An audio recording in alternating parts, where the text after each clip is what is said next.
അയ്യോ, അവര് പോയോ? അവര് കുറച്ച് തിരക്കില്ല. എന്നാ സുഖേട്ടൻ കുടിക്ക.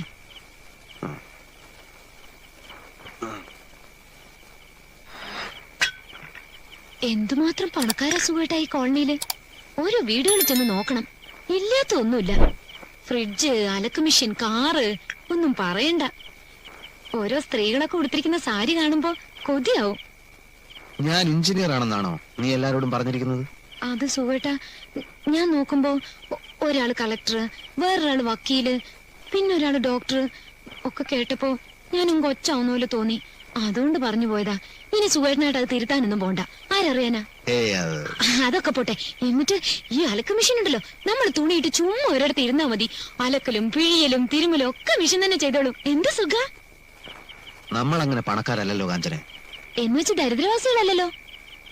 ഇത്തിരി കാശൊക്കെ സുഖേട്ടന് ബാങ്കിലില്ലേ? അത് നാളത്തേക്ക് വല്ലതും കരുതി വെക്കണ്ടേ?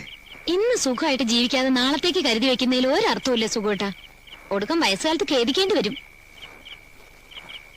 അലക്ക് മെഷീനും ഫ്രിഡ്ജും ഒക്കെ ഇൻസ്റ്റാൾമെന്റിൽ വാങ്ങി തരാന്ന് പ്രസിഡന്റ് പറഞ്ഞു. നമ്മൾ മാത്രം ഇതൊന്നും ഇല്ലാതെ ഈ കോളനിയിൽ ജീവിക്കുന്ന ഭയങ്കര കുറച്ചില്ല സുഖേട്ടാ. ഇൻസ്റ്റാൾമെന്റിൽ കിട്ടുമല്ലേ? അതൊന്നും സുഖേട്ടൻ അറിയണ്ട. ഞാൻ അന്ന് പറഞ്ഞ പോലെ സുഖേട്ടൻ കുറച്ചു ദിവസം ലീവ് എടുക്ക്. നമുക്ക് എവിടെയെങ്കിലൊക്കെ ഒന്ന് കറങ്ങാം. മൂക്കും അതൊരു സന്തോഷാവും. എന്നും ഈ അടുക്കളയിൽ കിടന്ന് നരയിക്കല്ലേ സുഖേട്ടാ ഞാൻ. എവിടെ കറങ്ങാൻ? സുഖേട്ടൻ ആദ്യം ലീവ് എടുക്കുന്നേ. ശരിയാ, ഒരു റിലീഫൊക്കെ വേണ്ടേ? ലീവ് എടുത്ത് കളയാം.